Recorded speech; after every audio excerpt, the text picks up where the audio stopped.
Pas nesër në datën 31, shumë familje do të mblidhen bashkë të festojë vitin e ri 2026. Disa prej tyre me mungesa në familje, disa do të bëjnë bilancet e një viti e disa të tjerë ndoshta nuk e vlerësojnë atë që kanë, por ka edhe nga ata që do të mblidhen për herë të fundit me familjen, do të jetë viti i ri që do të festojnë bashkë. Dhe një prej tyre vjen sonte në maskë.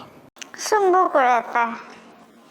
Nëse më lejon do shtoja se ata që e di si puna ime që ky është viti i ri i fundit që festojnë, jam me fat që e din. Se ka nga ata që nuk dihet ku a ka shkruar e si a ka shkruar Zoti. Unë shpresoj që asnjë të mos e ketë fatin tim. Dhe ata që në ndjekin të kenë jetën e gjatë.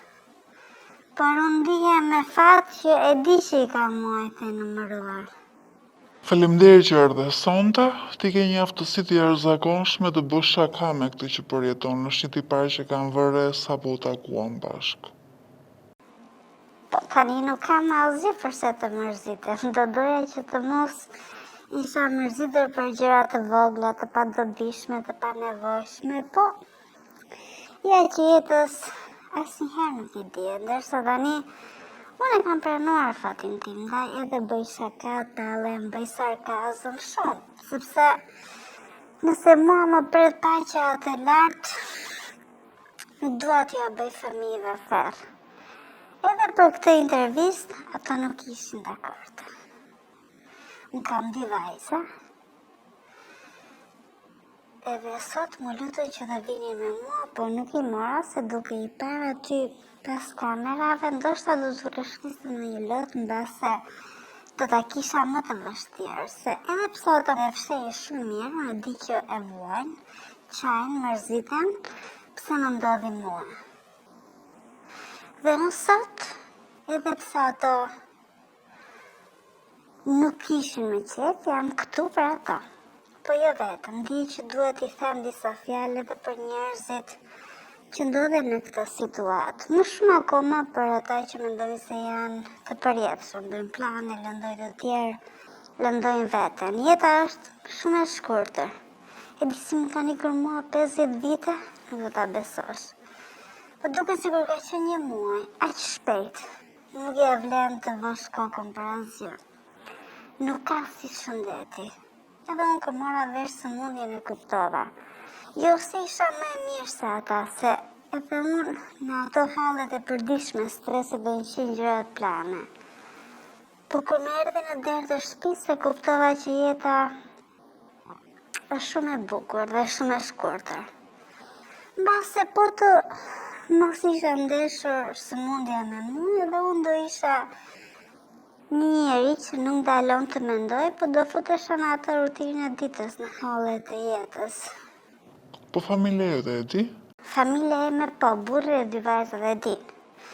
2 vëllezërit e mi e din, një prit jon nuk ma kemi thënë se janë të vegjël, ndërsa prindërit e mi nuk e din, ata janë të moshuar dhe nuk dua që t'ua ngarkoj këtë peshë. Ndërsa nga burri nuk e din, as motra e tij as nëna, ata e din që kam kaluar një sëmundje dhe e kam kaluar, por nuk e din që mjeku më ka dhënë maksimumi 6 muaj kohë. Dhe kjo ishte në shtator. Si ishte ai moment? Momenti i sëmundjes? Po, ndalemi tek momenti i sëmundjes, sa dhe çfarë do të ndashësh në dorën tënde, sigurisht nuk dua të të fus sërish në ato ditë. Mos më trajto me mëshirë, të lutem. Jo. Ja, ta mbaroj. Është një gjë që njerëzve nuk u kam thënë përveç familjes, që është personate, as njerëzit e tjerë, ish kolege, komshi, nuk u kam thënë një për dhimbjen që do e kenë, normalisht dhimbje do ndjejnë, por jo më shumë se familja e prindrit dua të them. Por edhe për këtë ndjenjën e mëshirës, nuk e dua, s'kam pse, as ti. Mua më lëndojnë më shumë njerëzit që stepen, që kanë frikë se mos më lëndojnë, se mos më bëjnë të ndihem të keq. Mëshira më vret shumë, nuk e dua. Çfarë mund të më lëndoj mua, apo të më mërzis mua, kur kam edhe pak ditë jetë? Asgjë, ta e mos më trajto me mëshirë. Jepi, bë pyetjen. Jo, nuk e kisha me esensin e mëshirës, ndoshta ashtu t'i ngëllon, ndoshta e bëj pa dashur, si unë apo shumë të tjerë, por edhe unë jam në një pozit pak të vështirë. E kam të vështirë të intervistoj pikërisht sepse nuk e di deri ku mund të shkoj dhe do të lutesha që edhe ti të më ndihmoje pak në këtë gjë. Po e di, e kuptoj shumë mirë. Njerëzit nuk din të sillen dhe gabimisht bëjnë si për mëshirë. Kjo është se bëjnë edhe pa dashje dhe nga kjo që thua ti se nuk do të shpesh që ti të takosh një njeri që është në prag të vdekjes, që e di që është edhe aq i kthjellë sa të flas. Të kuptoj edhe këtu se nga mosdia bën gabime, të gjithë bën. Tani ta nisim nga sëmundja. Po, nga sëmundja, kur e mësove diagnozën? Diagnozën e kam mësuar 10 vite më parë, këtu në Shqipëri. Nisi një kalvar analizash, sa spitale, sa shpime për analiza, s'kam lënë mjek pa takuar dhe çdo njëri më thoshte një diagnozë. Aq shumë sa më thoni unë do kisha vdekur me kohë në vaft. Nuk do rrije dot as në këmbë madje, po nejse. Të gjithë i din problemet e mjekësisë këto. Çdo njeri në këto tjetri. Nuk kisha edhe vëllai që punonte atëherë në shtet, e kishte një 2 lidhje, por asgjë nuk pi ujë. Prap lart e poshtë asnjë gjë. Më dhanë disa mjekime, jam dëndër me ilaçe, sa që kur shkova në Itali më thonë ç'ke bërë kështu. Po se mos ishte në dorën time. Ishte e panjohur në Shqipëri, akoma sot nuk e di nëse ka ndonjë tjetër. Ndërsa në Itali është shtet më i madh, kanë ato praktikat që i dim të gjithë, mjek të mirë, e shumë aparatura. E nejse që mos të rri më shumë në këta mjekët tanë, se nuk dua të sulmoj asnjë, ata kanë një mision të shenjtë, unë uroj që secili prej tyre të mos bëj pazare në kurrizë të popullit, se çdo gjë kthehet në këtë jetë. Në atë tjetër nuk e di, kur të shkoj do t'ju them. Ja, për këtë edhe vajzat më flasin. O ma, pse ta është, o ma, mos fol kështu për... Ma, pëlqen ta bëj si shaka tani, se jam përballë faktit. Nuk është se... I pak zgjë vetes. Po ndodhi në një mrekulli, se edhe ato thell besoj në diçka. Nuk është e lehtë për to, por unë dua t'ja bëj të lehtë. Në Itali pastaj çfarë ndodhi? Ne ndëjën, kemi ndenjur goxha mbi një muaj gati, pra vllai im u bë sebeb, ai më ndihmoi me një spital andej, që ishte edhe një mjekë shqiptare, shumë e mirë ajo. Atje më dhanë diagnozën një sëmundje rrell që shkoja me gjatin. Tani, ajo është, se fitoj. Më drejton mua dhani, po ka pasur momente që e kam mallkuar, që e kam dashur, e kam ardhur në të mirë, jemi bërë shoqe. Hatari se, edhe disa të vajzat e mia që është një qik. Po doja të kisha forcën tënde. Forcën e sëmundjes do thosh se ajo fitoi unë. Po edhe kështu pastaj nisën trajtimet, ishin shumë të shtrenjta. Shitëm shtëpinë, morëm kredi, na kanë ndihmuar shumë njerëzit e mi, po edhe njerëzit e burrit. Shumë borxhe kanë akoma. Nuk i kemi lartë të gjitha dhe ndonjëherë i them burrit të paktën u zëras më mendjen. Pra ai është më i fortë se unë. Asnjë nga vajzat nuk i kanë ngjarë në këtë aspekt. Ai bën më shumë humor se unë, qeshim, qajmë bashkë. Do marrim malli shumë, ama i kam thënë sa të martohet edhe vajza e dytë e të shoh edhe ai jetën e tij. Për shaka shumë. Po këtë nuk e ka me shaka. Ai këtu bëhet serioz, se nuk do, unë e kuptoj. Ai e di si e vuan, jemi njërë me dashuri dhe kemi dashur shumë njëri tjetrin. Unë tani kam edhe këtë zagonin e keq që flasën të shkuar, më bërtasin edhe për këtë gjë. E pastaj se kalova nga dega në deg, më thuaj ti se zgjatem më dhe haroj. Te sëmundja pastaj u diagnostikova, nuk më dhanë shumë shpresë, më thanë që është e vështirë, është e rrallë dhe në statistikat të tyre asnjë nuk ishte jetuar më shumë se 5-6 vite, por nëse e mposhtë fazën e parë është më mirë. Unë kur isha në shtator i kërkova që ta vendosnin si rast studimor se pa kisha futur atyre tjerëve 19 vite i hëngre. Edhe ata i qeshin ishin shumë të mirë, të saktë, njerëzor, ta mbani mendjen në vend, shumë të mirë. Kur dyshove se mund të ishte kthyer sërish? Nuk dyshova gjë unë, çdo vit vetën në Itali se e kisha si protokoll në 2020-ën, dyshuam prapë, nisën ato tonat, procedurat dhe ishte çdo gjë në rregull, ndërsa në 2024 kur ishim në gusht, unë shkova me që ishim në Itali dhe thash të shkoj se si rregull e kisha në nëntor, aty nisën prap kolvaret, ata më thanë se po më hante. Ishte atje dhe ishte rritur bashkë me mua. Nisën trajtimet, kisha të tjera më agresive, po edhe se kishin ndryshuar disa protokolle, mjekësia ndryshon çdo vit. Jo sikur më lindën më shumë shpresa se do ta mundja. Por nuk ishte e shkruar. 2025 ishte një vit i vështirë. Ata u munduan, por unë kisha të shkruar në vend tjetër. S'kishim me çfarë të më bënin.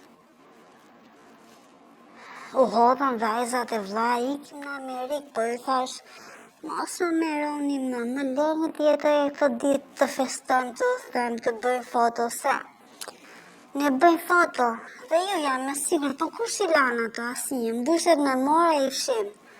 Tani çdo udhim që bëjmë apo sa herë ulemi në tavolinë, bëjmë foto në çdo moment. Vërteta kisha bërë që kur vajzat lindën, po ja, kështu mendon ndonjëherë. Dhe i them që vlerësonin çdo moment. Si ka qenë ai moment kur mjekët të thanë që nuk ishe më shumë se 6 muaj jetë? Nuk e di si do i vdekja. Nuk të thot njeri si do vdesësh. Po më uroj që t'jetë e lehtë. Dhe jo si ajo që kam përjetuar. E vështirë ishte. Ajo për mua ka qenë vdekja e vërtet, më qa zemra më dysh. Më ranë të fikët. Kur u përmenda, po qaja vetëm për si gjallë. Se unë vi këtu e them që e marrë me shaka tani. Apo që dua t'ju jap zemër të tjerëve. Pa ai moment i parë, që ti je mirë e bukur në kuptimin që e di që ke një shqetësim, të fillosh me e para trajtimet, pa ju erdhi bam, edhe ka që jetë ke, është ta me vdekja, e vdekur mbi dhe. Pastaj nisa të flas me njerëz, atje ajo mjekja shqiptare i thojnë grua. Më qoj të disa psikologë në spital, aty se kur u fillova. Aty e kuptova, se më qonin në disa pavione fëmijësh nëna që lanin me lodh korridorët e spitalit. Dhe aty kuptova që unë misionin më të rëndësishëm në jetë që ishin vajzat e kisha kryer.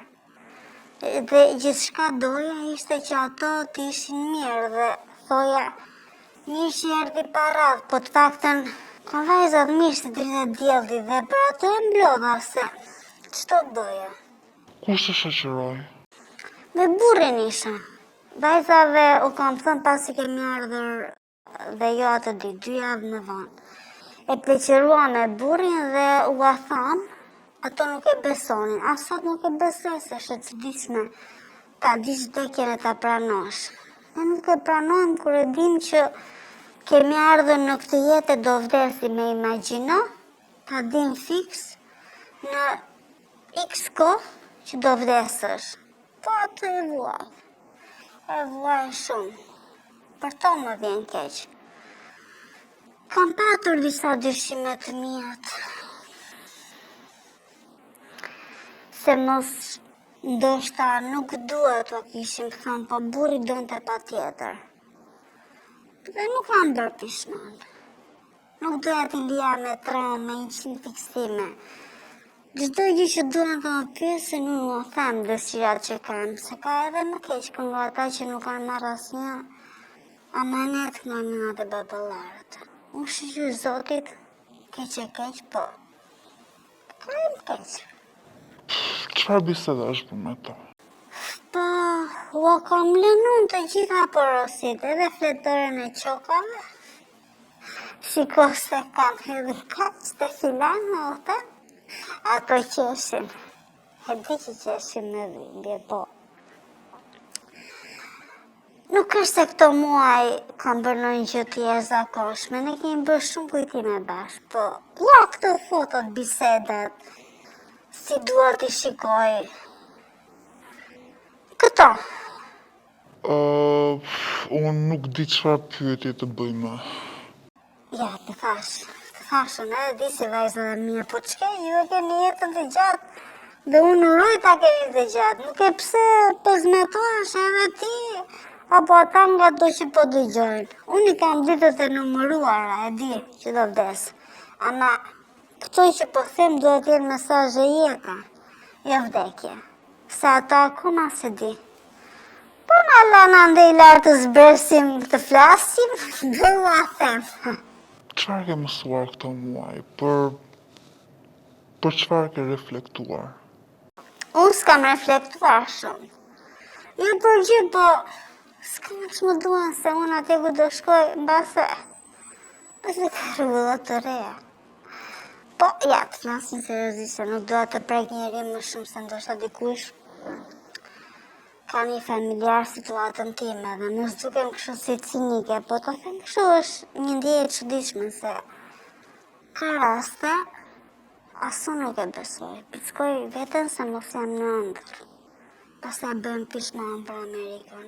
Them, pse nuk shkova një herë? Po pastaj them, mos e kam futur kohë se unë shumë mirë dukem se jemi mësuar me vdekjen, me gjyshrit të vjetrit, apo ata që zën krevatin që në ditët e fundit ata nuk janë të vetëdijshëm, ndaj mua më bën çuditë njerëz se jam shumë mirë nga truri. Po pastaj prap e mbledh veten se sa më shumë ti pyetje të ngrë. Të thash që nuk duhet të bëj të vuaj ata që janë në shtëpi. Po pastaj rrie mendoj, nuk dua të fle. Në zgjimi shpejt, më vjen një natë, nuk do të flem, më duket sikur po fjeta nuk do zgjohem më. Ose po fjeta, do nga shkollën nga gjëra që do bëj. Se që të bëj unë, një zote di se s'jam as e re të dalë klubeve, po. Kam këtë ndjesinë çuditshme që ikën koha, kur di që s'kam më kohë, ikën koha më shpejt. Cili është mesazhi më i rëndësishëm që do jepësh sot? Pse mbaruan? Ne jo. Dorim sa duash ti. Sa të dua unë avesh? Pa iku shpejt. Kemi kohë, nuk kemi limit kohe. Doja të ndalesha tek mesazhet, meqense edhe nisëm me disa të tilla. Unë dua që njerëzit ta kuptojnë se nuk janë të përjetshëm. Vajzave të reja të them që nuk ka asgjë më të shenjtë se sa familja, të mos e neglizhojnë. Të jetojnë, nuk them të mos jetojnë, po fëmijët janë një jetë e dytë. Mos të ikin pas karrierës të ndalojnë një moment. Bobo, tani na hape një debat tjetër, ë? Jo më jo, se nuk dua të bëj moral, po unë kështu e shoh, tani që jam në këtë situatë vetë, imagjino mos kisha fëmijë. Të kisha shkuar t'i bëja me vrap. Pastaj, me punën në ato sherret në shtëpi, pa sherre nuk ka, siç nuk ka pyll pa derra. Po ajo që dua të them është që mos u ngjisni shumë pas sherreve, domethënë, mos rrini pëng aty. Ecni, koha kalon, gjërat kalojnë. Jo më foli, jo s'më foli, sa gjëra kot, mbajnë mbi shpatulla ne, dhe sa shumë penqe, urrejtje, shumë. Me qëtë, asgjë nuk do marrim ande, ja unë. Gati sa s'më bien dollapët në tokë nga qelqurinat e copat e divanëve, ky krau më ka ikur nga të larat e të fshirat, e pse? Asgjë s'do marr ande. E s'do thonë në këtë botë, asgjë s'do dëgjoj. Inshallah, ju them vajzave, inshallah nuk shikoj e nuk dëgjoj gjë. Ku do ta kaloni vitin e ri? Në Korç. E kemi bërë gjithmonë në shtëpi. Që kemi baraman. Shtrota voli në fleqe në 10, në dil të gjumi nga fishek zjarët 12, ktheu në anën tjetër. Po, do t'i që në shionte. Edhe Korçë nuk do t'ja përshja vajzave. Se në shtëpi do doja, po ato doni që këtë vit unë të mos gatuaj, të rrim rehat atje dhe ta festojmë njerë të gjithë. Se do marrim edhe prindërit e mi dhe të burrit, do bëjmë të gjithë bashkë, dhe mbledh një herë të gjithë para se t'i nga kjo botë. Unë do t'i mbledh pa, por t'i iki. Po kështu, si për fest, edhe një herë të gjithë bashkë. Unë uroj shëndet për familjen tënde. Nuk do t'jetë një vit i lehtë për ta, por e vlerësoj shumë përpjekjen që bën për t'u lehtësuar sadopak. Faleminderit shumë. Edhe ju të keni shëndet e jetë dhe sa më vonë të më vini ande, se ju them atyre të mijave moj, sa më vonë t'ju shoh, t'ju lutë reja e të më vini plaka.